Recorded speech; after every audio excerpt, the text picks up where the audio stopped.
Thank you, Chair, for giving me this opportunity. And as many speakers have already pointed out, access to water, food, and energy, and their sustainable management is the basis for sustainable development. However, while significant progress has been made, water, energy, and food security remain far from being achieved in Asia. Until recently, the surge in demand for water, energy, and food has typically been addressed through sectoral approaches. Such conventional approaches have led to trade-off and conflicts among these sectors. Conflicts over water use between energy production and other users are emerging in Asia, particularly in water-scarce countries like India and China. For example, national energy policies of India haven't paid enough attention on water and energy interlinkage and corresponding trade-offs. Over 75% of installed thermal power plants in India are located in areas with absolutely water scarcity and water stress. It is therefore important to bring water, energy, and food security together to address them in tandem.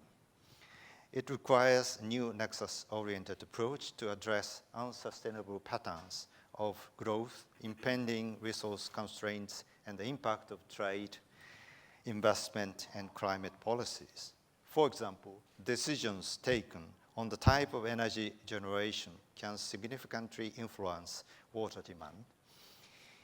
And the way water is sourced, treated, priced, and distributed can raise or lower energy requirements.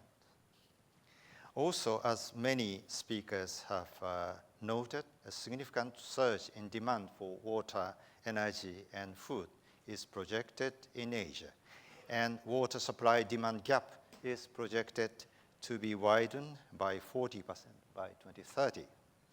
Climate change will worsen water scarcity in Asia, which is recognized as the driest continent in the world.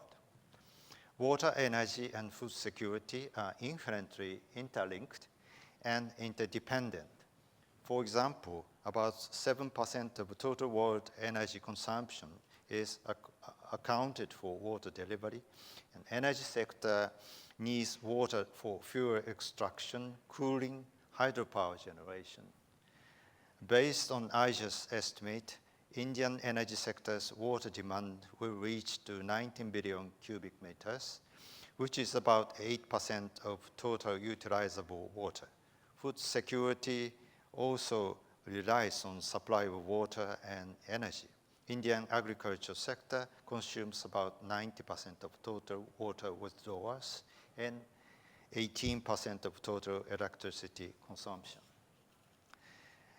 So in view of the interlinked and interdependent nature of water, energy, food, and food security, I would like to emphasize, Mr. Chairman, that integrated quantitative assessment of water, energy, and food security is necessary to analyze trade-offs, which is crucial for the design of sustainable resource management policies at regional, national, and basin levels.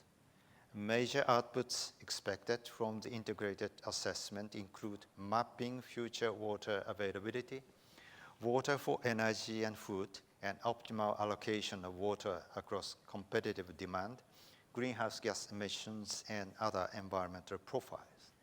Policy implications of these outputs are technology options, cost estimation, water adjustment, power plant planning, and agriculture planning and integrated river basin management. A nexus perspective helps to identify mutually beneficial responses and provides an informed and transparent framework for determining trade-offs to meet demand without compromising sustainability and exceeding environmental boundaries. Benefits from taking nexus approach will be seen through water, energy, and food security, poverty reduction, better health, sustainable development through adoption of new technologies, and avoidance of inefficiency and counterproductive investment. Finally, Mr. Chairman, I would like to emphasize that the nexus approach can only result in success if all actors and all sectors work closely together. Thank you very much.